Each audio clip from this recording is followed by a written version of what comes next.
¿Recuerdas esa sensación de tener una gran idea y no saber cómo llevarla a cabo por el miedo al que dirán, al bloqueo de la página al blanco, el síndrome del impostor y todos sus allegados? Pues ese va a ser el tema principal del programa de esta semana, donde aprenderás cómo convertir ideas en realidades de la mano de Roger Domingo. Roger es licenciado en Humanidades por la Universidad Pompeu Fabra, máster en edición por la Pace University y MBA por ESADE. Lo que le ha traído aquí como director editorial de Ediciones Deusto, de Alienta, de Gestión 2000 y de los famosos libros para Damis y de Planeta Media en el Grupo Planeta. Y además es mentor de autores con su método MAPEA. Bienvenidos a un nuevo episodio de Quién Soy, el podcast donde descubrirás cómo vivir la efectividad para ser más feliz. Yo soy Raúl Hernández, aprendiz en escribir algo más que un blog. Y yo soy Quique Gonzalo, aprendiz en ser el editor de mi vida. Bienvenido, Roger, es un auténtico placer tenerte con nosotros. Muchas gracias, un placer estar aquí, ¿cómo estáis? Pues la primera pregunta es común a todos los invitados y es, a día de hoy, ¿en qué eres aprendiz? Pues soy aprendiz en muchísimas cosas, de hecho en prácticamente todo, incluso en aquellas cosas a las que me dedico durante tantos años, porque una de las ventajas, ¿no?, de vivir en este mundo y en esa época es que no dejamos de aprender, ¿no? Y lo bueno es que no dejamos de aprender y además a veces aprendemos en los momentos más insospechados o de las personas más insospechadas, ¿no? Lo peor que podemos hacer es pensar que ya lo sabemos todo, que lo hemos visto todo y que no nos queda nada por aprender. Tenemos que seguir siendo niños y ser conscientes de que tenemos que seguir aprendiendo siempre, porque vivimos en un mundo donde el ayer no tuvo nada que ver con el hoy y sobre todo no tendrá nada que ver con el mañana, con lo cual hay que seguir aprendiendo cada día y además estar dispuesto a ello y disfrutarlo. Y viviendo esa infancia, rememorándola, te quería hacer una pregunta, tú que vives y convives con los libros. ¿Cuáles son aquellos protagonistas de esos libros de tu infancia que te han acompañado hasta el día de hoy, que sigues todavía con ellos en tu mochila? Muchísimos. El primer libro que me volvió loco era uno que se llamaba Orthoway, que había también una serie de televisión, Sí. que luego Casi nos intenté, ponemos de a hecho, a cantar, mi como hija. nos animes un poco, cantamos la canción de Orzoway. Oye, pues nos ponemos aquí a trío, ¿eh? No, aquí, bueno, yo lo recuerdo como si fuera ayer y estuve un verano intentando saltar por los montes y las lianas como si fuera Orzoway. Luego intenté leérselo a mi hija, pero no funcionó. No sé, la cosa no cuajó, con lo cual debe ser una cosa muy de la época, muy personal. Y nada, sobre todo los libros de Asterix y Obelix, que me los bebía siempre que salían, y los de Tintín, ¿no? Estaba siempre esperando que llegara mi padre a casa cuando venía de un viaje, en plan, si había encontrado algún Tintín en alguna librería. Oh, qué maravilla. Esos personajes que nos van acompañando para traernos hasta el lugar donde estamos hoy. Y la pregunta, y esto ya es pura curiosidad, a día de hoy, ¿qué lee un editor para disfrutar y desconectar en tu día a día de tantos libros y más libros? En mi caso leo novela histórica, que es lo que más me gusta porque es lo que me permite cambiar de tercio y dejar de leer, digamos, los libros de no ficción, los libros de ensayo que son los que publico y intento, bueno, siempre tengo una novela histórica a medio terminar y luego Ujú. por las noches es como el momento de una horita antes de acostarme de desconexiones con una novela histórica que siempre te acaban llevando a otro lugar, a otra época, y me va perfecto. Es como mi modo de entretenimiento y sobre todo de desconectar del día a día y de la jornada, de la actividad diaria. Bueno, está claro que sarna con gusto no pica, ¿no? Porque que después de pasar todo el día leyendo todavía te queden ganas de seguir leyendo, está claro que ahí hay pasión. Sí, Eh, pero cuando leo por trabajo en realidad no es una lectura muy distinta. Porque la novela te metes dentro, dejas que te abduza, estas novelas que te abducen, ¿no? Te dejas transportar y la vives como lector. En la lectura de manuscritos, en realidad, em, no, no tiene nada que ver. Es que cuando estás chequeando un manuscrito, a veces quizá no lo acabas, lo lees en diagonal, Ujú. vas simplemente viendo cómo va desarrollando las ideas, pero no es una lectura de lector, ¿no? De lector que se sienta y dice, bueno, vamos a disfrutar. Y cuando editas un texto tampoco, porque estás tan dentro del texto, porque estás ahí con cuchillo y tenedor, que en realidad no lo vives, o la experiencia no es la experiencia lectora, es una experiencia de Eso nos trabajo. puede llevar a una visión muy interesante, sobre todo para quienes no conocen o no conocemos en profundidad lo que es el rol de un editor. ¿Qué es lo que hace un editor? ¿Cuál es su labor? Pues básicamente son dos. En realidad son tres, pero sobre todo las principales son dos. Uno es atraer talento, captar talento, buscar personas que son buenas en lo suyo, que tienen algo que contar y que este algo que tienen que contar puede resultar también interesante a otras personas, cada uno en su especialidad, tratando de buscar siempre al mejor en esa temática, en esa especialidad, en esta cosa por descubrir, porque está llegando lo que sea, ¿no? Con lo cual, básicamente, es una persona que tiene que tener las antenas muy abiertas y estar con el radar en blogs, podcasts como el vuestro, redes sociales, etcétera, etcétera. Bueno, también medios de comunicación, por supuesto, ¿no? Periódicos, televisión, radio, para tertulianos, columnistas, etcétera, tratando de captar talento.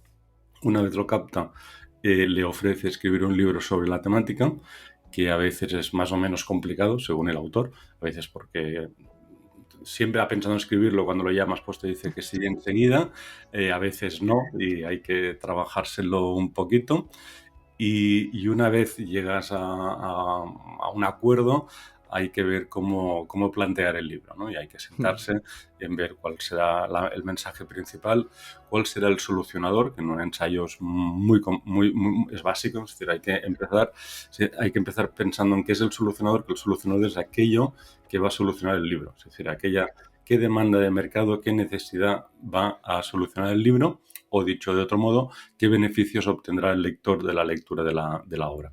Que lo más difícil es sintetizar esto en una frase, ¿eh? Si tienes esta frase, luego ya puedes empezar el libro. Esto sirve para esto, ¿eh? Hombre, Que sea muy...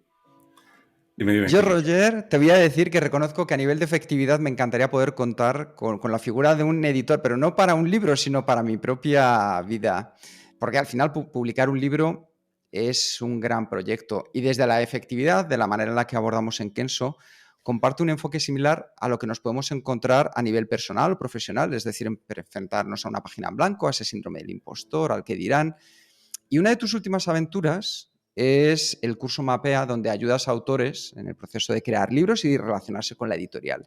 Y el método Mapea me parece que es un curso para, desde luego, aprender a escribir un buen libro y a conseguir publicarlo con una editorial. Y nosotros le hemos dado una vuelta de tuerca porque nos parece que va a ser muy útil trasladarlo al mundo de la efectividad personal. A ver qué te parece. Yo creo que aquí empieza una entrevista un poquito distinta. ¿Te parece bien, Roger?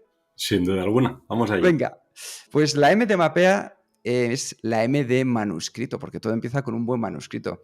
Pero aquí, Roger, ¿cuántas veces has vivido esto? Que nos surge una idea desde un nuevo producto que vamos a vender, una charla que queremos impartir, preparar unas vacaciones de ensueño o escribir nuestro primer libro. La idea espectacular en nuestra cabeza. Ahora sí, aparece la página en blanco como una auténtica losa. ¿Cómo podemos dar ese primer paso para que la hoja deje de estar en blanco?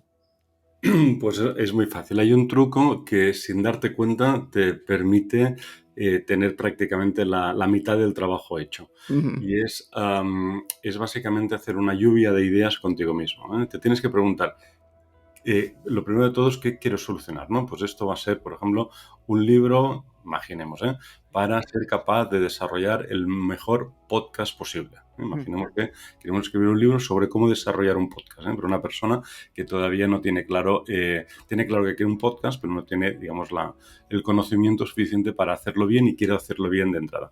Pues lo primero es pensar cómo vamos a ayudar al lector, cuál va a ser el solucionador del libro. Y a partir de ahí hacer una lluvia de ideas. Todo, pero una lluvia aunque sea desordenada. Pues tengo que hablar del sonido, tengo que hablar de la grabación, tengo que hablar de las herramientas que necesito, tengo que hablar de los contenidos, tengo que hablar de qué tipo de invitados, tengo que hablar de la línea editorial, pum, pum, pum, pum, pum. Cuando tienes esta lista, que igual te sale una lista con 200, 300 ítems, lo siguiente es tratar de ordenarla. Tratar de ordenarla, pero esto es como si hicieras una invitación a una boda y te salen 300 personas, pero luego hay que ordenarlas por mesas, ¿no? Pues claro, no vas a poner el primo que no se habla con el otro primo, o los del trabajo van juntos, las exnovias juntas en un rincón, ¿no? Con lo cual se trata Tienes de... mucha experiencia, Roger, organizando bodas, veo, ¿eh? Bueno, solo he organizado una que la mía, pero bueno, me acuerdo perfectamente. En resumen, tienes que todos estos ítems, estas 200 o 300 ideas de las que quieres hablar, se trata de organizarlas en lo que luego serán los capítulos. Oye, pues empezaremos a hablar de esto. ¿Qué son las cosas importantes en este capítulo? Luego otro, ¿no? Cuando vas haciendo la selección de capítulos, de más importante a menos, luego te vas dando cuenta pues, que esto acaban siendo como mesas de de los invitados a una boda, ¿no? Están, digamos, más o menos relacionados, ¿no? Todos los que se sientan en esa mesa. Y luego el siguiente paso es pulirlo. Lo pules y poco a poco vas consiguiendo lo que se llama el índice de contenidos. Luego la idea es llegar a tener un documento donde tú puedes decir, empezaré con una introducción donde explicaré quién soy, por qué escribo el libro, cómo se estructura el libro, tal, ¿no? La introducción, que bueno, la dejamos siempre para el final. Sí. Primer capítulo, hablaré de esto, esto y esto. Segundo capítulo, hablaré de esto, esto y esto. Tercer capítulo, hablaré de esto, esto, esto y esto. Cuarto capítulo, pues defenderé esto, presentaré esto, lo ilustraré con este ejemplo. Así vas haciendo el índice. Cuando tienes esto, en realidad tienes medio libro escrito. ¿Por qué? Porque tienes la hoja de ruta de lo que tienes que escribir. Y a partir de ahí todos los miedos desaparecen, porque ya lo único que tienes que hacer es ir rellenando cada uno de estos capítulos, que además no hace falta que lo hagas de una forma lineal. Quizá un día estás más inspirado y te apetece hablar de las cosas del capítulo 8. Escribes parte del capítulo 8. Quizá al día siguiente estás en un vuelo y no tienes wifi y dices, pues mira, como que no puedo consultar información, aquí voy a contar esto que está en mi cabeza porque es una experiencia personal. Pues en el avión escribes esa parte del capítulo 5. Luego cada día, dependiendo del tiempo que tengas y del ánimo que tengas, vas escribiendo una parte. De modo que, para entendernos sin que se suene feo, aquí se trata de engordar al gorrino. Se trata de engordarlo. Pum, pum. Luego vas viendo Sí. cómo va creciendo. El capítulo 5 va creciendo, el 6 va creciendo, el 7 va creciendo. Y con eso, digamos, y dedicándole, y esto sí que es importante, tienes que crear un hábito. Si decides que escribes por la mañana, pues cada mañana de 6 a 8 escribes. Hay veces, como tú decías, Quique, de la página en blanco, hay veces que te sientas y de 6 a 8 no escribes nada. Pero da igual, aunque no escribes nada, en el fondo estás avanzando, porque en tu cabeza le estás dando vuelta, igual estás procrastinando, buscando información, pero bueno, ya estás descubriendo cosas nuevas. Lo importante es crear el hábito, sentarse siempre a la misma hora, en el mismo sitio, en la medida de lo posible, y al menos dedicarle 1 hora, 2 horas, 3 horas, lo que puedas, a escribir. Vamos engordando el gorrino y poco a poco, digamos, el libro va cobrando forma y luego ya, pues, los siguientes pasos, ¿no? Pues que son leerlo varias veces, las correcciones, dejarlo reposar un tiempo para Ver que leerlo no te con haya ojos quedado un nuevos. brazo más grande que el otro, ¿no? Que Exactamente. esté todo equilibrado y coherente. Exactamente, y que no haya repeticiones, ¿no? Ahí va, que esto ya lo he contado en el primer capítulo, ¿no? O ese cita, o ese chiste, ya lo he puesto. Esto lo descubres cuando lo has terminado y lo dejas reposar un tiempo. La idea es que vuelvas al cabo de un par de meses y lo vuelvas a leer con ojos nuevos, que casi a veces te sorprendes de lo que leas. Que estás leyendo y dices, ahí va, esto es mío, joder, está fantástico. Qué buena frase, que casi ni te acuerdes, ¿no? Y luego también lo importante es dejarlo, además de dejarlo reposar, durante el tiempo que lo estamos dejando reposar, mandarlo a lo que llamamos los lectores beta, a los que no le tienes que preguntar si el libro les ha gustado o no les ha gustado, porque generalmente serán amigos, te querrán bien, te dirán, no, me ha encantado. No, es que no le tienes ni que preguntar esto. Es preguntar, ¿lo que has leído lo has entendido todo? ¿Hay alguna parte que te haya resultado un poco oscura, complicada de leer, que te hayas perdido, que no hayas tenido interés? ¿Hay alguna cosa que no hayas entendido? Y también, y cada vez en mayor medida, porque como que vivimos en la era de los ofendiditos, es cuestión de dárselo a personas que, digamos, que sean completamente distintos a tu ámbito, ¿no? Porque a veces sin querer igual hablamos o escribimos algo que no lo hemos hecho con esta intención, pero podemos llegar a ofender o que algún colectivo se siente menospreciado, maltratado o lo que sea, ¿no? Con lo cual conviene dárselo a leer a personas digamos, a ambientes varios. Y luego nada, con el feedback y ahí con sentido común, decir qué cosas de las que nos comentan son importantes, qué cosas no, y acabar de corregir y de editar el texto. Esto es como, ¿sabes? En los vídeos estos de hoy en Bricomanía escribiremos un libro. Es fácil. Esto es ponerse y enseguida. Pero luego el proceso es mucho más complicado. Yo hay una frase que has dicho hace un ratito y que me parece muy interesante en cuanto al enfoque, que es eso del solucionador. La idea de que el libro, en el fondo, es un producto que lanzas al mercado para resolver una necesidad. Es un enfoque muy de marketing, que imagino que a mucha gente les sorprenderá mucho, porque muchos autores tienen su producto y están encantados con lo que han hecho, escriben para ellos, ¿no? Y cuando dices, no, pero esto, ¿a qué audiencia le soluciona un problema y qué problema le soluciona? Y dicen, no, ¿de qué me estás hablando? Si yo he venido aquí a hablar de mi libro, y ya, pero si tu libro no resuelve un problema, no es un producto marketeable. ¿Eso cómo choca esas dos visiones quizás más románticas y más realistas de lo que es un libro que es literatura? Sí, tienes toda la razón, Raúl, pero esto es un baño de realidad. Esto se lo cuento en la primera clase a los alumnos de Mapea. Les cuento que no piensen en su libro, de momento, sino que piensen en el solucionador de su libro. Y se lo cuento tanto a los autores de novela, o sea, ficción, como a los de no ficción. Porque en el caso de la novela el solucionador es evidente, es entretener. La función, el solucionador de una novela es el mismo que una película, que una serie de televisión. Nos sentamos y queremos entretenernos. Y es más fácil de verlo. Pero también tienen que tener presente que esa novela tiene que entretener. Al final, el juez es el lector. Si no se entretiene, el lector nos va a abandonar y, por tanto, no nos va a recomendar, etcétera, etcétera.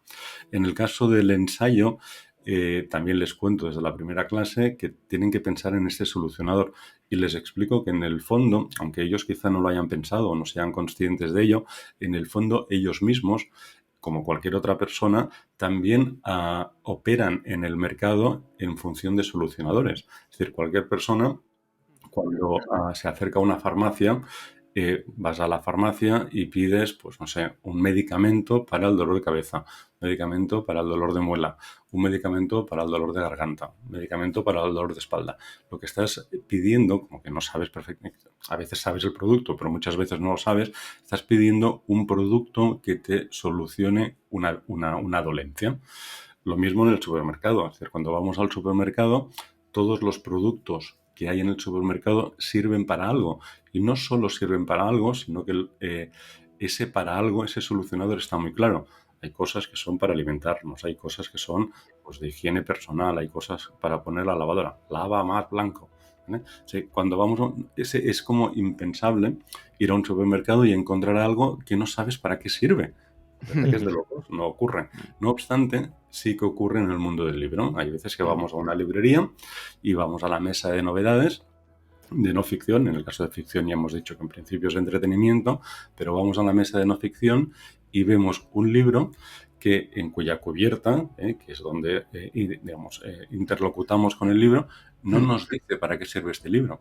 Imaginemos un libro, hay miles, ¿no? Y a mí me pasa cada día, me pongo muy nervioso cuando voy a una librería y veo un ensayo con un título alegórico, no sé, vive tu vida, por decir algo, que está bien, pero no me dice nada, y un subtítulo que recrea algo parecido. Imagina, vive la vida que quieres vivir. Eso está muy bien, pero no me estás diciendo exactamente nada, ¿no? Con lo cual, lo que hay que hacer es que en la cubierta hay que añadir una serie de atributos que expliquen perfectamente como si fuera un pote de Dixan y al final no nos tienen que caer los anillos por considerar al libro como un producto. El libro es algo más que un producto, pero tiene que operar en un mercado y por tanto se tiene que comprar y vender como se compran y venden los productos. ¿Vale? Que es un producto un poco mágico que nos lleva a otros lugares, lo que quieras, ¿eh? Tiene un punto místico, pero en un punto de venta el libro tiene que operar como cualquier producto o servicio, como lo haría en un lineal de un supermercado. Con lo cual, la cubierta del libro, que es el packaging del producto, nos tiene que decir exactamente para qué sirve este libro. Este libro te ayuda a crear el mejor podcast posible. Este libro sirve para desarrollar un plan de marketing y comunicación para tal. Este libro sirve, qué sé yo, para mejorar tus finanzas personales. Este libro sirve para que mejores hablar en público, para que aprendas a hablar en público. O te sirve para... Tiene que quedar muy claro de qué sirve. Porque si una persona va a un punto de venta, a una librería, y ve un libro que no sabe para qué sirve, lo último que va a hacer es comprarlo. Lo va a mirar y va a decir, oh, muy chula la cubierta, pero no sé de qué va. No sé de qué va, con lo cual no lo voy a comprar. Ahí muchas veces tengo la sensación, Roger, que lo que nos pasa es algo que podemos ver en muchos proyectos de la vida, y es que hacemos las cosas pensando desde nuestro punto de vista en lugar de pensar en la audiencia. Entonces, ese qué dirán, ese punto de saber quién es la audiencia, yo creo que el miedo al qué dirán es más bien preguntarse primero qué dirá quién. Entonces, Roger, ¿qué importancia consideras que tiene conocer a tu audiencia de un proyecto antes de ponerte manos a la obra con él? No, tiene una importancia capital y es uno de los, digamos, de los problemas habituales de los autores, que no escriben para una audiencia determinada, sino que escriben para sí mismos. Hay una serie de problemas a la hora de escribir un libro, que es, por ejemplo, escribir un libro para intentar posicionarte. Esto vendrá después si lo hacemos bien, ¿no? O escribir un libro para aprender algo. Imagínate que Raúl dice, oye, esto del metaverso me parece interesantísimo. Como que no sé de qué va, voy a escribir un libro y así lo aprendo. No. Si quieres aprender el metaverso, lee varios libros, infórmate y tal, pero lo peor que puedes hacer es escribir un libro para aprenderlo, porque luego el objeto del libro es tu aprendizaje, no que el lector aprenda, ¿no?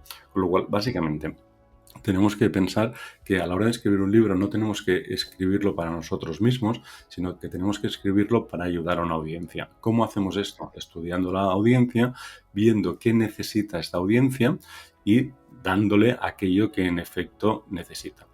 Esto se ve mucho en lo que a mí me gusta llamarlos los libros Macedonia. Los libros Macedonia son aquellos en los que el autor te cuenta todo lo que sabe. En un libro no tienes que contar todo lo que sabes. Todos sabemos pocas cosas de muchas cosas, ¿no? Si el libro es, imaginemos que, insisto con Raúl va a escribir un libro sobre cómo desarrollar, crear, dirigir, etcétera, el mejor podcast posible. Pero, Raúl, ¿qué otra afición? Dime un par de aficiones más que tengas. Hombre, pues mira, la fotografía, toco en una batucada, toco la guitarra eléctrica. Mira, imagínate, pues tú escribes un libro sobre podcast y el objetivo es que el lector sepa cómo crear un podcast, ¿no? Pero claro, si además de hacer esto aprovechas para contarle cómo tocar la batucada, claro, el lector te va a decir, oye, pues muy bien, pero no sé qué me estás contando, ¿no?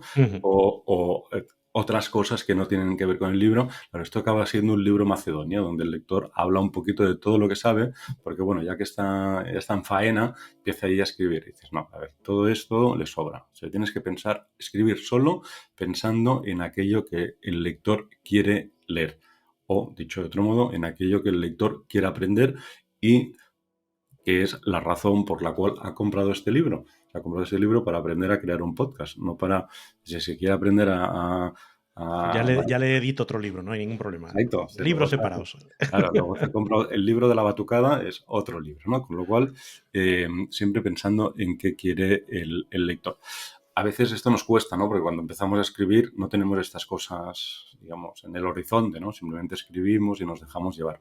Pero bueno, en resumen, nunca hay que perder de vista al lector. O como se dice hoy habitualmente en marketing, pon al cliente en el centro de sus operaciones, bla, bla, bla.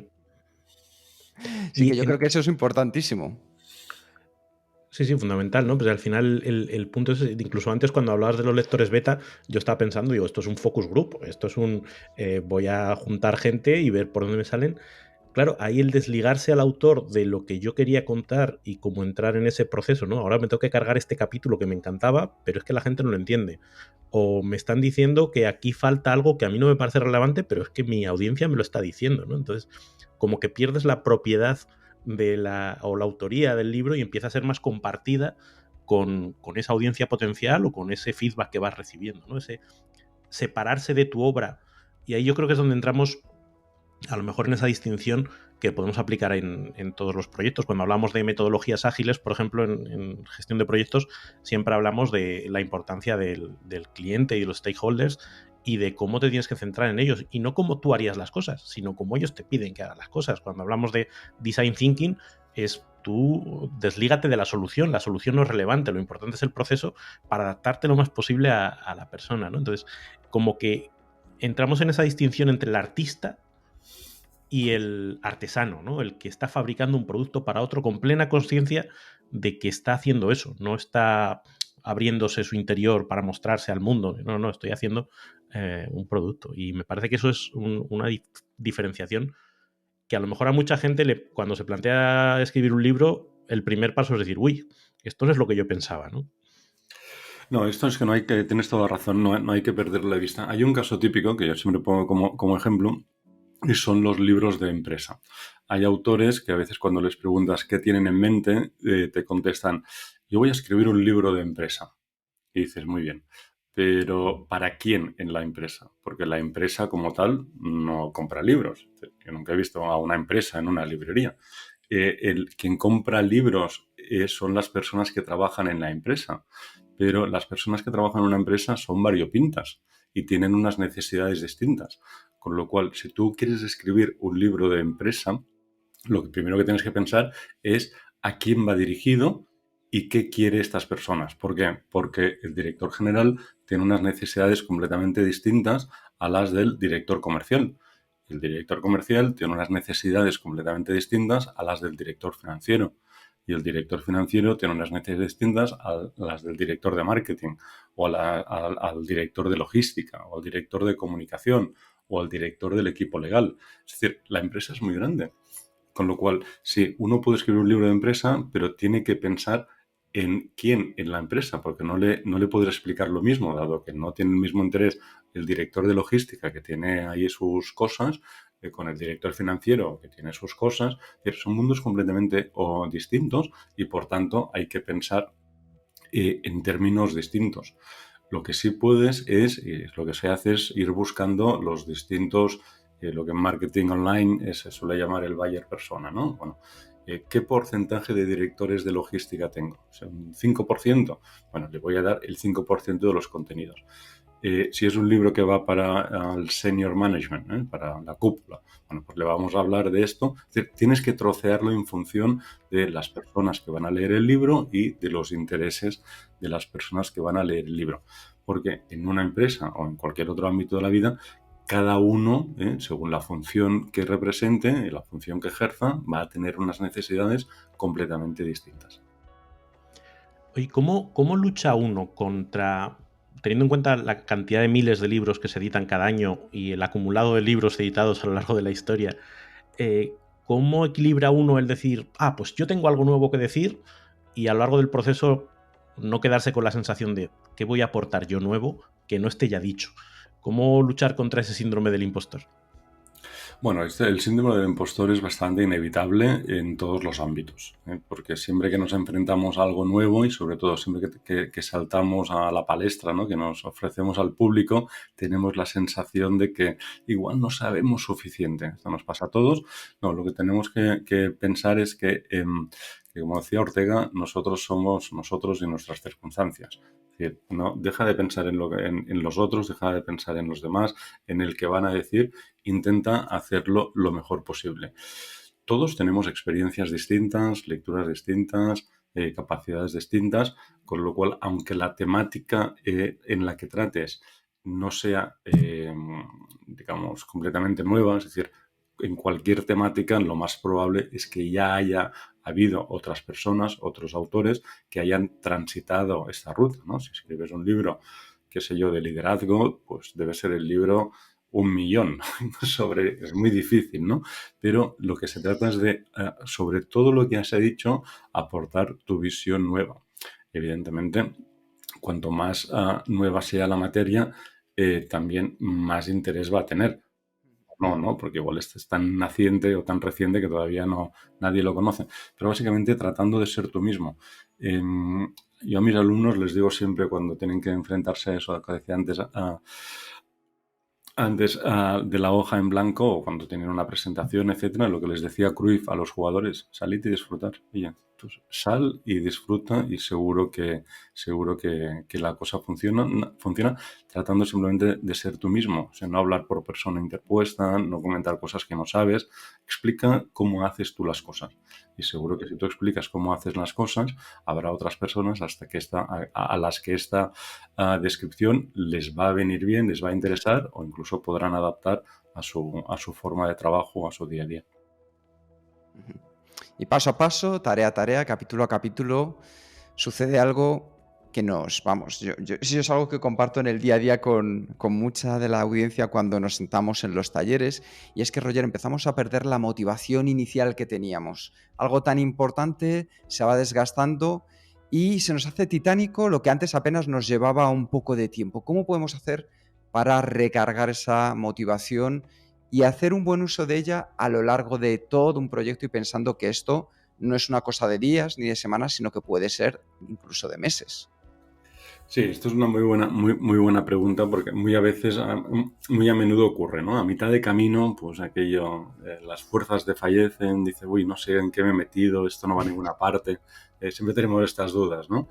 No, aquí la cuestión es marcarse un objetivo y no desfallecer en este objetivo, siempre creando este hábito. Por eso decía antes lo del hábito, porque es muy importante. Es decir, no tenemos que, si el proyecto en cuestión es escribir un libro, no tenemos que escribir un libro cuando el cuerpo nos pida escribir un libro. Oye, vamos a hacerlo bien, vamos a hacerlo de un modo profesional, pues creamos un hábito. Y luego no nos levantamos de la mesa hasta que hayan pasado estas 2-3 horas y sobre todo seguimos, aunque haya días muy complicados, días que lo queramos mandar todo a la porra, con perdón, hasta que terminamos el libro, sabiendo que la recompensa va a ser muy alta. Es decir, no todo el mundo es capaz de escribir un libro, y las personas que son capaces de escribir un libro, y si además consiguen publicarla con una editorial de prestigio y hacer una buena promo, la recompensa es enorme. Y hay que pensar siempre en esta recompensa. Es enorme desde el momento en que de algún modo vamos a cambiarle la vida a alguien. Gracias a nuestro libro habrá una serie de personas que harán las cosas de modo distinto. Les estaremos ayudando. Y luego hay también una transformación personal. Es decir, cuando uno publica un libro y lo publica con éxito, hay una serie de puertas que no saben ni que existían, que de golpe se abren y, digamos, todo empieza a funcionar mejor. Se dedique lo que se dedique uno, ¿no? Si es el director de una empresa, pues es capaz de atraer mejor talento o de retenerlo. Si es un consultor, pues le salen más clientes. Si tiene un negocio online, también, ¿no? Al final, un libro es una plataforma al mundo, ¿eh? Te da un prestigio que no tiene otra gente que ha escrito un libro. O sea, en el caso de que seas conferenciante, pues no solo te salen más conferencias, sino que las puedes cobrar más caras. Porque al final, escribir un libro, sobre todo si lo haces en una editorial tradicional de prestigio, no autopublicándote, porque autopublicándote al final está, todo el mundo puede hacerlo, ¿no? Con lo Claro. cual ya no es algo distinto. Si has escrito con una editorial, eso te da un marchamo de calidad. Es decir, imaginemos caso típico, ¿no? Una empresa tiene que organizar la convención comercial o la convención anual y quieren un conferenciante, uno de ventas, un de motivación. Claro, si la persona que tiene que organizar esto, ¿no? El director general le dice a quien sea, oye, organiza la convención, invita a un par de ponentes de estos motivacionales o lo que sea. Claro, esa persona, a la hora de escoger, lo más probable es que entre una persona que no tiene libro y por tanto no tiene ninguna garantía, o una persona que no solo tenga libros, sino que lo ha publicado con una editorial grande, dice, hombre, si cojo a este me cubro las espaldas, porque si luego la cosa no funciona, yo siempre puedo decir, pues sí, no funcionó, pero oye, había publicado con tal editorial. Es decir, malo no debe ser. Es el clásico de la consultoría de nunca han despedido a nadie por contratar a McKinsey, ¿no? Es como... Exactamente. Con lo cual, un libro te da muchísimas cosas. Con lo cual, o cualquier otro proyecto, pero en el caso de un libro hay que ser capaz de motivarse, decir, oye, me está costando mucho, nadie dijo que fuera fácil, pero hay que intentar llegar al final porque la recompensa habrá merecido la pena y sobre todo para cuando hayamos publicado el libro y suceda todo esto, estos momentos de penuria, estos momentos tristes, estos momentos de querer arrojar la toalla, ni nos acordaremos.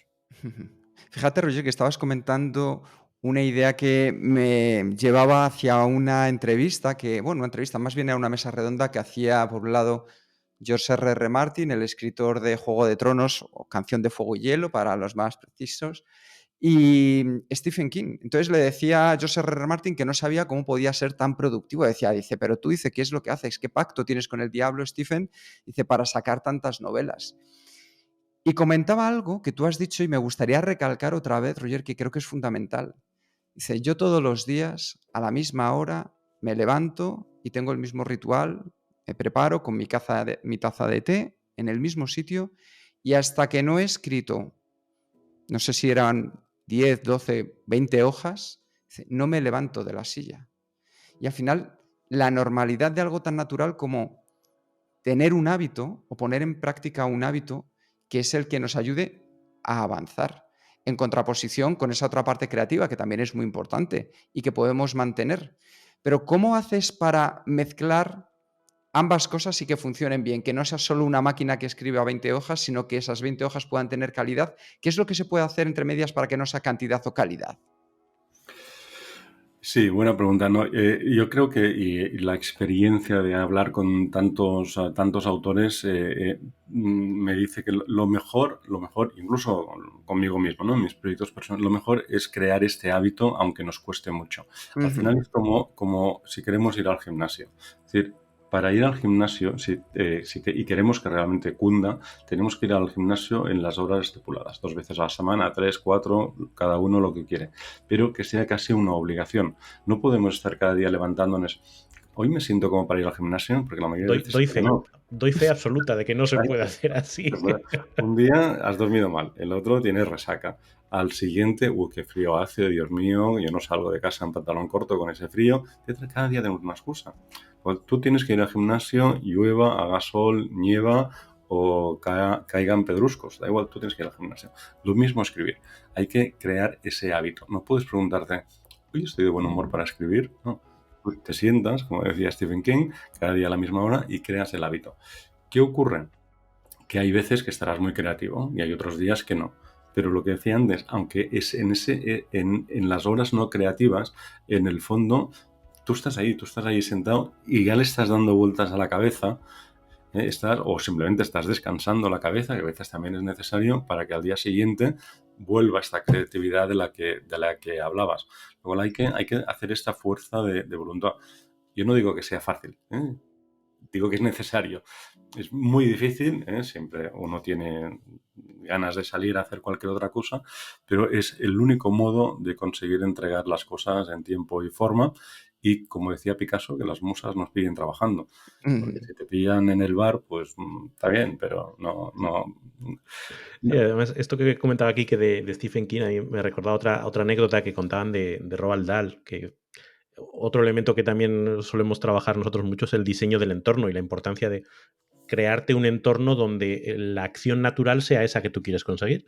Y en este caso Roald Dahl se iba a un casetillo que tenía allí en el jardín, en el que no tenía más que su mesa, su silla y su máquina de escribir, y no salgo de aquí. Entonces no hay teléfono, no hay ni internet, no hay nada que me distraiga del objetivo que tengo que hacer. Y en este rato que me he propuesto estar aquí, no voy a hacer ninguna otra cosa. Y yo creo que todos esos son elementos que si de verdad te tomas en serio el objetivo, tienes que diseñar adrede para que acabes consiguiendo el objetivo. El objetivo, sobre todo en un proyecto largo como es escribir un libro, no surge por chispazos. Que yo creo que es la barrera que yo personalmente incluso he experimentado, ¿no? Es muy fácil escribir un post de un blog, o es más fácil, pero cuando te planteas hacer algo a medio largo plazo, mantener el ritmo y mantener la constancia es un verdadero reto. Sí, y hay otra cosa, si me permites el apunte, a la hora de escribir un libro, yo creo que es trasladable a todos los proyectos, pero a la hora de escribir un libro se nota mucho y es haber trabajado mucho la temática del libro. ¿Qué quiero decir con eso? Si tú te pones a escribir un libro sobre una temática que no conoces y para escribir cada línea, tienes que estar leyendo otros libros, buscando información, te va a costar mucho más y sobre todo en algún momento vas a desesperar, porque nunca sabrás hacia dónde tienes que tirar. Cada día tendrás información nueva que te lo cambia todo. Eso hará que la redacción no fluya y sobre todo que la lectura no fluya. Es decir, la manera de escribir un buen libro, sobre todo cuando se trata de un ensayo, es haber trabajado, practicado lo que vas a contar miles de veces antes. Es decir, cuando tú llevas trabajando 3, 4 años, 5, los que sea, una temática, sabes perfectamente cómo funciona esto, cuál es tu opinión al respecto. Sabes también qué funciona y qué no funciona, porque lo has puesto a trabajar, es decir, lo has validado porque has dado conferencias, has dado clases, has escrito posts, has hecho entrevistas como esta, etcétera, etcétera. Cuando lo has contado varias veces, que luego lo tienes bien ordenado en tu cabeza. Es decir, que luego te puedes sentar y puedes empezar a escribir sabiendo perfectamente qué quieres escribir, qué contenidos quieres ofrecer. Lo único que tienes que hacer es traspasarlo de tu cabeza a la hoja en blanco. Si escribes el libro con todo en tu cabeza, evidentemente siempre tienes que buscar información, alguna cita, pero el grosso lo tienes en tu cabeza y simplemente lo trasladas a la hoja en blanco, te será mucho más fácil. Mucho más fácil porque en realidad es que ya sabes perfectamente lo que vas a contar. Me El gusta problema, mucho esa idea del libro como destilado final, no como inicio del camino, sino es exactamente. donde acaba cayendo todo lo que sabes. Claro, y esto se nota mucho, por ejemplo, y es un gran error en personas personas que quieren cambiar su trayectoria profesional y porque se reinventan profesionalmente y quieren utilizar el libro como plataforma. Yo recuerdo que lo vivimos, por ejemplo, en los años 2013 o 2014, que a raíz de la crisis había muchas personas relacionadas con los recursos humanos que se quedaban sin trabajo. Había una crisis atroz, mucha gente salía de las empresas y luego gente que estaba en recursos humanos dijeron, bueno, me puedo reinventar como coach. Y hubo, al menos en el sector editorial, una luz de propuestas de nuevos coaches que, claro, querían el libro para conseguir esta aura de prestigio y poder conseguir más clientes. Oye, yo soy coach, he escrito un libro, por tanto puede ser una buena opción si necesitas. ¿Qué ocurre? Claro, escribir un libro sobre algo en lo que apenas llevas unos meses trabajado es muy difícil. Es muy difícil que te salga un buen libro. Sí, Porque como estás lector se ven las escribiendo. costuras, además, cuando lo estás leyendo dices, esto es un pastiche, esto es un cortapega, esto aquí se ve que hay un trozo de que está casi siguiendo los argumentos de no sé quién, es como muy evidente. Exactamente, porque vas aprendiendo al tiempo que vas leyendo y el lector se da cuenta de que el autor está precisamente esto, aprendiendo al modo que está. El camino. Claro. Con lo cual, eso, imprescindible trabajar. Esto es como si quieres hacer un viaje. Si quieres hacer un viaje, lo ideal es decir, oye, pues mira, voy a ir aquí, ¿no? Luego allá, luego allá. Luego puedes improvisar, pero al menos saber qué vuelos tienes que coger, en qué hoteles vas a dormir, qué ciudades vas a visitar. Porque de lo contrario, puedes llegar o no puedes llegar. O puedes llegar en un tiempo o en un tiempo completamente distinto. Si yo quiero ir de aquí imaginemos un viaje, ¿no? O sea, uno quiere hacerse a Estados Unidos de Nueva York a San Francisco. Lo mejor es al menos trazar el mapa, porque de este modo será todo mucho más fácil. Y en este Y, proyecto, en este sí. manuscrito en el que estás trabajando, ¿cómo sabes cuándo parar? Una de las de lo que siempre dicen los autores de música, es que siempre hay una pincelada más, siempre hay un. ¿Cómo sabes cuándo decir, mira, ya se acabó, no voy a seguir? Sí, esto es una buena pregunta también porque el autor siempre cree que algo se puede mejorar, ¿no? Y a veces en el fondo se autoengaña, ¿no? Esto es el típico libro de economía que le pides al autor que te entregue. Dice, no, dame 15 días más porque va a salir el nuevo dato del paro. Dice, el nuevo dato del paro, da igual, no te interesa cero. Simplemente quieres 15 días más para poder darle una vuelta. Sí, no, aquí hay que tomar decisiones, ¿no? Llega un punto que decir, evidentemente se podría mejorar, pero hay que soltarlo, Lo mejor para eso, evidentemente, es tener un editor que te ponga un deadline y te saca el látigo. Si no tienes el editor, tú mismo tienes que ser tu editor y sacarte el propio látigo. Una cuestión de sentido común. Llega un punto que sabemos perfectamente que ya no estamos mejorando el texto, que el texto está bien, que lo único que estamos haciendo es dando vueltas alrededor, ¿no? Con lo cual, nada, sentido común y decir, vale, hasta aquí hemos llegado, perfecto, seguro que se podría mejorar, pero tal y como está perfecto.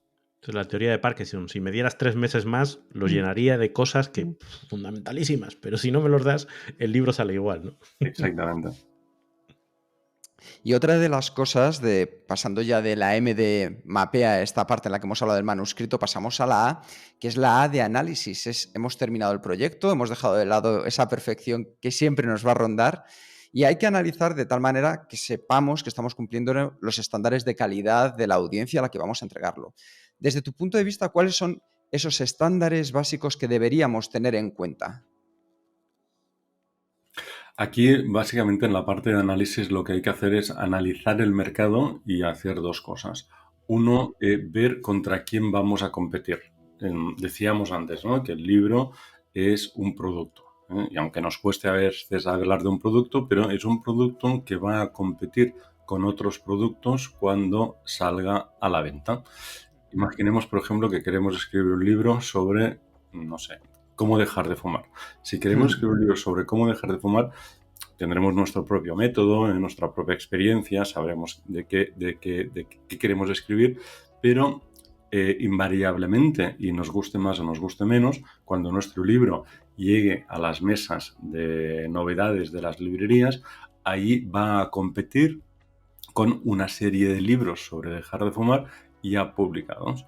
Con lo cual, lo que tenemos que hacer es analizar esa competencia para tratar de hacer que el nuestro sea el más atractivo posible.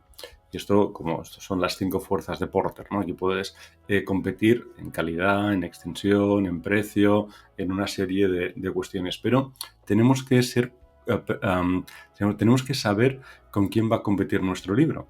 Porque si no lo hacemos, es muy probable que una vez esté en el punto de venta, simplemente no nos elijan, por bueno que sea el libro, no nos elijan porque no lo hemos hecho bien. Con lo cual, ¿qué tenemos que saber? ¿Cómo son el resto de libros? ¿Qué títulos llevan? ¿Cuál es la maquetación? ¿Llevan fotos? ¿No llevan fotos? ¿El número de páginas? ¿El precio que tiene? Simplemente hacer un estudio de mercado para saber además, qué cosas nos permitirán hacerlo de un modo distinto. A ver, es lo mismo que cualquier persona que quiera abrir un negocio. Imaginemos que yo me canso un día del mundo editorial y decido abrir una peluquería. Lo que no voy a hacer es abrir una peluquería donde a mí personalmente me guste. Voy a hacer un pequeño estudio de mercado. Oye, en mi barrio la gente se corta el pelo. Seguramente me saldrá que sí, pero ¿dónde van a cortarse el pelo? Si en mi barrio hay 20 peluquerías, pues igual no la abro. Y si aún así decido abrirla, voy a ver, oye, ¿qué precio tienen? Es decir, ¿qué servicios ofrecen? ¿Qué instalaciones tienen? Voy a intentar no ser una más, porque si en mi barrio hay 20 peluquerías y con la mía van a ser 21, hombre, pues no ofrezco nada que permita que la gente que se tiene que cortar el pelo vaya a mi peluquería y deje de ir a las peluquerías que van habitualmente. Con lo cual, haré un pequeño estudio de mercado. Pues con el caso del libro es lo mismo. A veces esto nos parece muy críptico o demasiado marketingiano y los autores, pues evidentemente no están para estas cuestiones, pero sirve o basta ir un día a una librería y ver la sección donde tu libro va a estar. Escribas lo que escribas, escribes libros de cocina, vete a ver qué libros hay. ¿Qué precio tienen? Si son ilustraciones a todo color, papel satinado, cuántas recetas ofrecen. Escribes novela histórica, lo mismo. Escribes novela fantástica, lo mismo. Tienes que saber dónde va a caer tu libro. Que no tengo ninguna librería cerca, no pasa nada. Vas a Amazon, coges la sección, la categoría de novela histórica y ahí ves todo, ves todas las novelas publicadas, ves las más vendidas, ves las que le gustan a los lectores, las que tienen más estrellas, qué comentan los lectores. Te puedes hacer un estudio de mercado excepcional sin salir de casa. Con lo cual, básicamente de lo que se trata es de saber cómo conseguir que cuando nuestra obra llegue a las librerías y compita con las obras parecidas, nos escojan a nosotros. Y siempre tendremos obras parecidas. Hay géneros que es evidente, Si queremos, por ejemplo, estamos planeando nuestras vacaciones y nos queremos ir a Praga, todos sabemos que si vamos a la librería encontraremos 10 o 12 guías distintas de Praga. Esto es muy evidente, ¿no? Sí. La Praga de Lonely Planet, la Praga de no sé qué, el mochilero, tal. Hay 10 o 12 siempre. Bueno, pues esto, aunque en este caso es evidente, en el resto de casos en realidad también. Porque en la sección de nuestro género literario en cualquier librería nunca vamos a estar solos, siempre vamos a competir con otros libros. Con lo cual, básicamente, hacernos la pregunta, ¿cómo puedo hacer para que mi libro, cuando mi libro llegue a la estantería de mi sección, el lector me escoja a mí y no a la obra de al lado? Y en ese punto, y pasando un poco al siguiente elemento, ya hemos hablado antes de la diferencia que hay entre publicar con una editorial que aporta ese marchamo de calidad y ese filtro que además es valorado luego por el mercado, versus la autopublicación. En esa relación con una editorial, claro, me imagino que para muchos autores o aspirantes autores es un mundo desconocido. Es como... leía hace un ratito pues, una entrevista que habías hecho en Jotdown, ¿no? Y hablabas eso de las cosas tan naif que hace la gente, ¿no? De, oye, pues he encontrado tu email por aquí y te voy a mandar un manuscrito a ver si lo lees, ¿no? Y dices, hombre, las editoriales funcionan de una determinada manera, tienen unas necesidades también como público objetivo, los editores también tenéis unas necesidades, unos objetivos, y hay que saber cómo acercarse a vosotras y cómo a relacionarse con vosotros para tener alguna posibilidad, porque si no parece como que fueran a venir las editoriales a buscarte a casa a ver tu manuscrito, ¿no? Sí, sin duda, sin duda. Sí, de hecho, además, hay muchos autores que suelen comentar, ¿no? Es que he mandado a 20 editoriales, no me ha contestado ninguna. Y dices, a ver, lo primero que hay que hacer es saber que hay editoriales generalistas que publican de todo. Espasa, por ejemplo, es una editorial generalista que publica novela, publica ensayo y publica poesía. Una editorial generalista publica de todo. Pero son las menos. La mayoría de editoriales están especializadas. Hay editoriales que publican novela romántica, novela erótica, novela contemporánea, novela negra, etcétera, etcétera, ¿no? Y hay editoriales que publican libros de autoayuda, libros de historia, libros de economía, libros de cocina, etcétera, etcétera. Con lo cual, simplemente cuando tenemos una propuesta que mandar a las editoriales, lo primero que tenemos que hacer, y que también forma parte del análisis del mercado, es ver qué agencias literarias y qué editoriales son susceptibles de que yo les mande mi propuesta, porque mi propuesta encaja en aquello que la editorial publica. Es decir, no tiene ningún sentido mandar la propuesta a todas las editoriales, porque la mayoría de editoriales no te van a contestar. ¿Y por qué no te van a contestar? Por una cuestión de sentido común. Si alguien yo solo publico ensayo. Si alguien me manda una novela, yo no, por mucho que me guste, no la voy a poder publicar, con lo cual no hace falta que me la mandes. Es más, si alguien me manda una novela, yo no tengo ninguna obligación moral de contestarle, porque si la persona que me manda una novela no ha invertido 2 minutos de su vida en ver lo que yo publico, yo tampoco tengo una necesidad moral de contestarle diciendo, querido mío, solo publico ensayo, no publico, porque no hay esa reciprocidad, ¿no?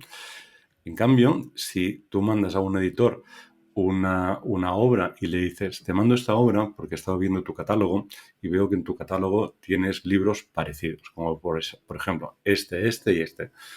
En este caso, hay una posibilidad, y es que al editor, como que ya le estás diciendo, eso te encaja, eso te lo puedes publicar.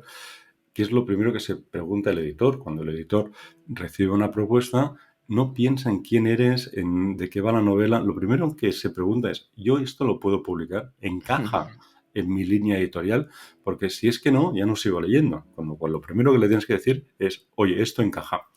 Luego, en caso de que en efecto le encaje y lo quiera publicar, te va a contestar. Pero en caso de que no, y puede ser que no porque la obra no sea buena, sino simplemente porque igual de esa temática ya tiene 3 o 4 títulos. ¿no? Con lo cual, muchas veces, la mayoría de las veces, de hecho, que nos digan que no tiene que ver con una cosa intrínseca de nuestra propuesta o de nuestro manuscrito, sino una cosa de la editorial.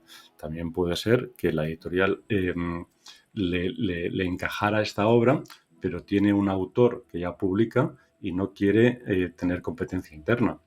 O digamos, poner al otro autor en un brete, ¿no? Porque generalmente las editoriales tienen un autor para cada temática. Con lo cual, en caso de que no encajara, como que ya has hecho este esfuerzo, porque le has dicho, estimado editor, te mando esto, te mando mi ensayo porque publicas ensayos similares, allí el editor sí que te va a contestar, porque ve que tú has hecho este esfuerzo de saber quién es, de saber qué publica, te has tomado la molestia de investigar un poquito y luego, en efecto, aunque sea un manuscrito no solicitado, hay una obligación moral de decir, oye, pues muchas gracias, gracias por mandármelo, gracias por el trabajo, en este caso no puedo publicarlo por las razones que sean, pero te contestan. Con lo cual, básicamente hay que ponerse en la piel del editor y pensar que no tiene ningún sentido mandar cosas a editoriales que no pueden publicar, que no publican ese tipo de libros, y sobre todo pensar que al editor, si queremos que nos conteste, pues tenemos que hacer también el esfuerzo de saber a quién le escribimos y en qué términos le escribimos. Claro que podemos tener ese tesoro, gran tesoro para nosotros, y el tema es darnos cuenta de cómo lo van a percibir los demás y hacerlo llegar como los demás les gustaría recibirlo, no como nosotros pensamos que ellos quieren. Y aquí yo creo que ya se juntan dos puntos, los dos puntos finales del método MAPEA, que sería la E de editorial y la A, que tiene que ver con toda esa parte de autoridad de la que antes nos hablabas. Y tengo una pregunta que me imagino que muchas veces, y relacionado con esto último que acabamos de comentar, te encontrarás. ¿Cómo gestionas ese equilibrio o desequilibrio en la relación entre editor y escritor? Porque para la editorial, un libro, un servicio que nosotros vayamos a vender o una propuesta, no deja de ser, bueno, pues una apuesta que tú como editor eres una especie de inversor y sabes que probablemente el 80% de las cosas que publiques no van a funcionar. Sin embargo, para el 100% de los autores con los que tratas, su libro es ese tesoro más preciado. ¿Cómo gestionas ese equilibrio, desequilibrio en esos sentimientos y esa parte racional? Buena pregunta. A ver, es complicado. Es complicado porque partimos de una premisa básica. La premisa es que el editor, yo en mi caso publico 100 libros al año. El editor publica muchos libros al año y el autor es su único libro. Dicho en otras palabras. Probablemente en toda su vida. Exactamente. Para el autor es el libro más importante que se ha escrito jamás en el mundo. De hecho, solo existe su obra. Es la más importante. Y para el editor es una más entre 100. Le puede pensar que vendrá más o menos, pero es una más entre 100. Claro, eso ya de entrada tiene un punto, digamos, conflictivo, ¿no? Pero es que además se une otra cuestión también conflictiva, que quien pone el dinero, es decir, el autor ha puesto el tiempo, por supuesto, pero quien se juega los cuartos, quien se juega el dinero que cuesta convertir un manuscrito en un libro y llevarlo a las librerías, es el editor, que quizá no se juega su propio dinero, sino es el propietario de la editorial, pero en este caso sí se juega su puesto, porque si publica varios libros que no se vendan, lo que ocurre es que le acaban despidiendo. En el mundo editorial ocurre lo que en el mundo del fútbol. A la tercera jornada de liga ya empiezan a salir. ¿No? Ya empieza los murmullos en el estadio. Exactamente, ¿no? Y empiezan a cambiar enseguida de entrenadores. Pues claro, ocurre lo mismo. El entrenador, el editor se está jugando su puesto de trabajo. Con lo cual, claro, esto es difícil de gestionar porque el autor querrá la máxima atención, la máxima inversión, etcétera, etcétera, y el editor sabe que tiene que repartir su tiempo y su presupuesto en estos 100 autores. ¿Cómo se gestiona? Cada maestrío tiene su librillo, como en todo. Yo intento ser lo más transparente posible, bueno, de hecho, 100% transparente, decirle al autor las cosas como son. Oye, eso me gusta, eso no me gusta, vamos a vender tanto, esto cuesta tanto, para que el autor se haga cargo de cuál es el marco de referencia. Pero hay veces que el autor quiere o cree que va a vender 10.000 ejemplares y dice, mira, esto es imposible. No porque el libro no sea bueno, es que en esa temática nadie ha vendido 10.000 ejemplares. Lo cual es muy difícil, el mercado no es así, ¿sabes? Contárselo todo. Y luego, básicamente, tratar de crear relaciones de confianza. Así que todo se base en la confianza. ¿Por qué? Porque el autor generalmente tiene ideas muy claras, porque lleva mucho tiempo madurándolas de cuál debe ser el título, de cuál debe ser el color de la cubierta, de si tiene que ser tapadura o no debe ser tapadura, de si tiene que ir con ilustraciones o no tiene que ir con ilustraciones, si tiene que ir con fotos o no. Generalmente quiere fotos hasta de su etapa en el colegio, de cuando era niño, ¿no? Una serie de cuestiones, pero hay que ser capaz de explicarle al autor que todas estas ideas que el autor tiene pueden ser muy válidas, pero quien se juega el puesto de trabajo cada día es el editor. Quien conoce cómo funciona el mundo editorial es el editor. Quien conoce qué títulos funcionan y qué no, porque que lo ha vivido, tiene experiencia, es el editor. Quien sabe qué tipo de cubiertas mejor es el editor.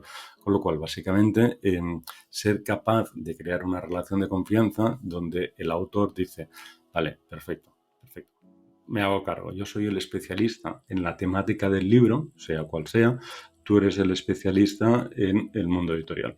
Con lo cual, se trata de crear una joint venture, que al final publicar un libro es como hacer una startup. Es decir, porque cada proyecto tiene, digamos, es como una startup, ¿no? Empiezas y tienes que ver si funciona o no funciona.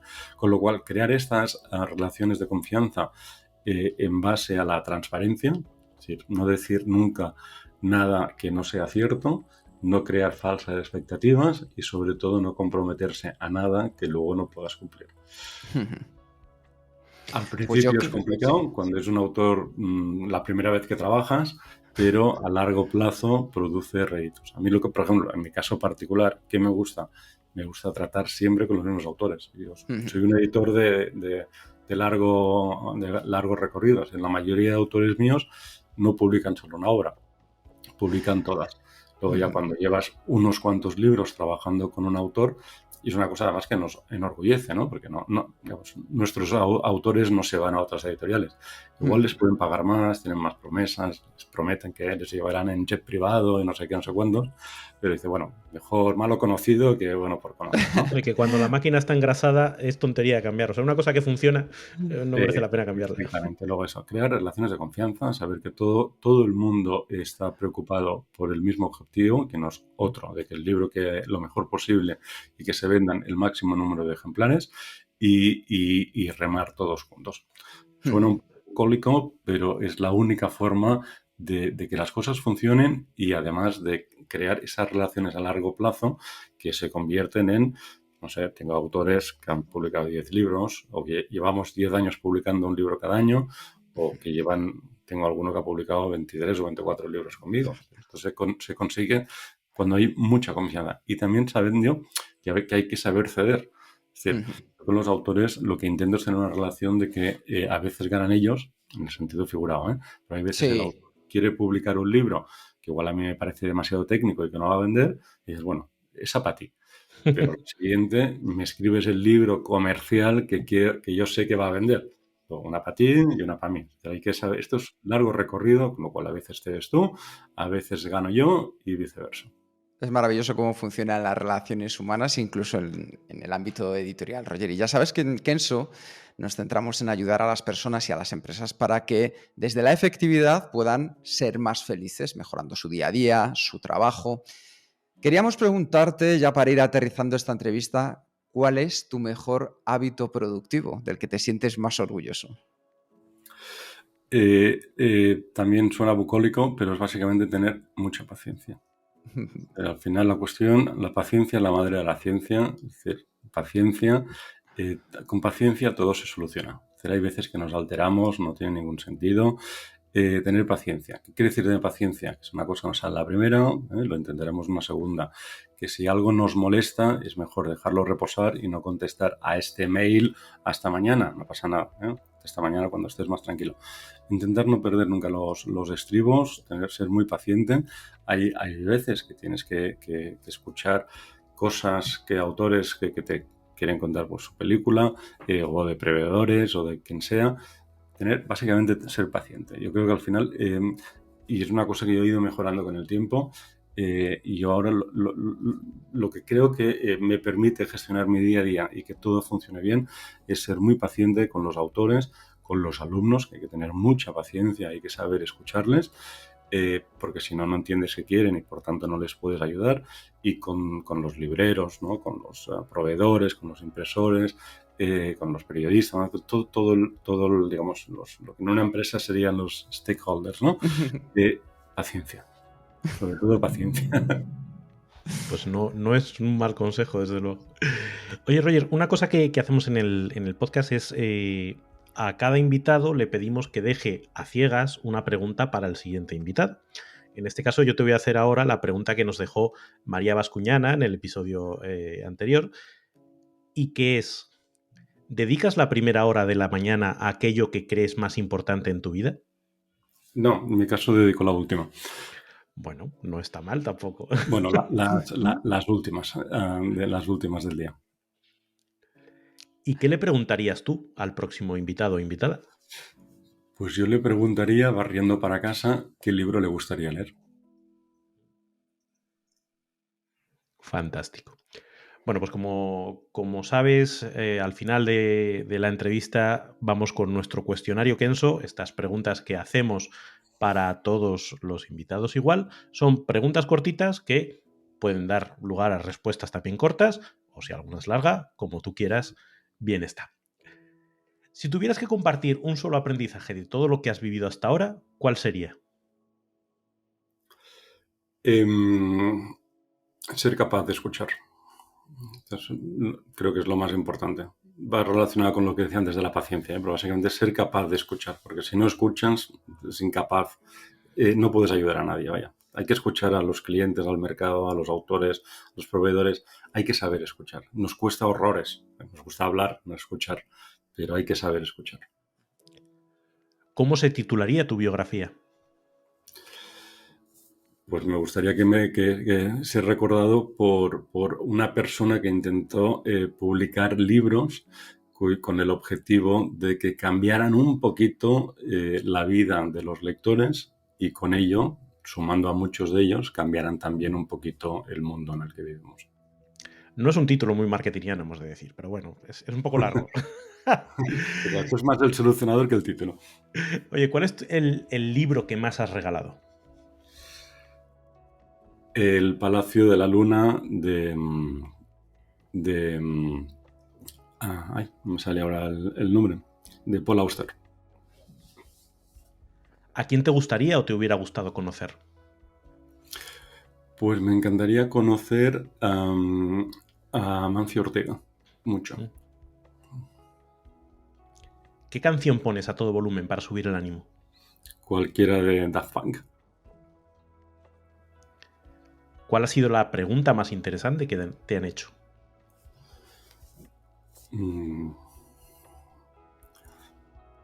Pues seguramente cada vez que me preguntan cómo estás. ¿Qué se te viene a la cabeza cuando piensas en la felicidad? Yo pienso que la felicidad no hay que buscarla, hay que trabajarla y viene sola, y sobre todo no aspiro nunca a ser feliz siempre. Parto de la base de que la felicidad son, como te diría, son momentitos.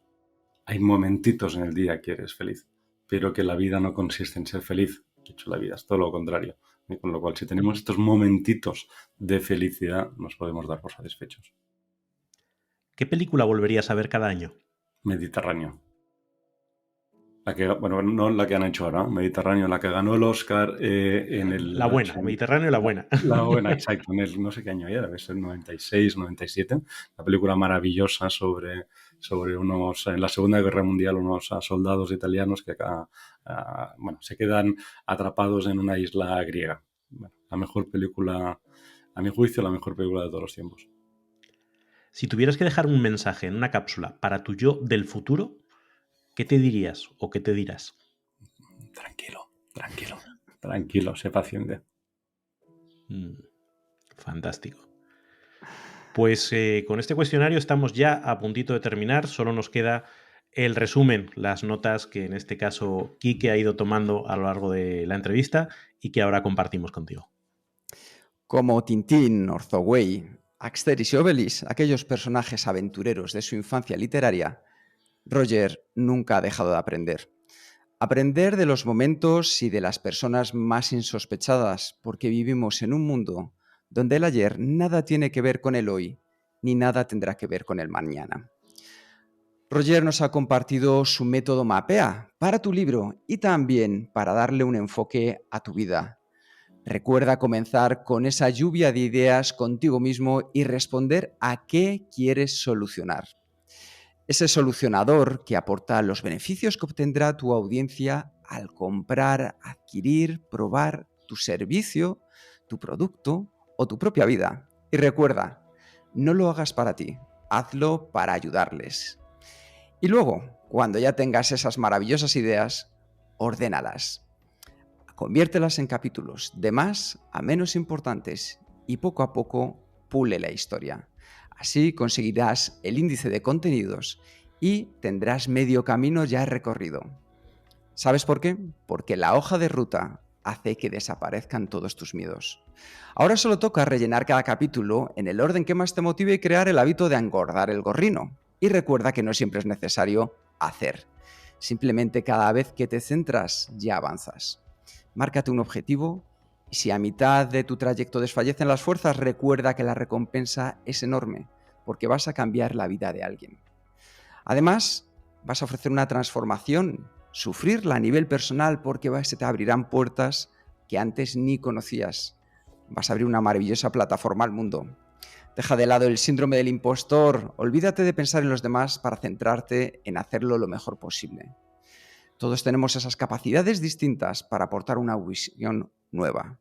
Sal y disfruta siendo tú misma, tú mismo. Y toma decisiones en el momento final para soltar.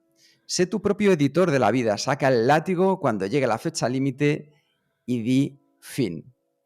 Recuerda entonces mandar a todos esos lectores, a todo ese público beta, a esas personas distintas que también te van a aportar su punto de vista. Y pregúntales, ¿lo has entendido?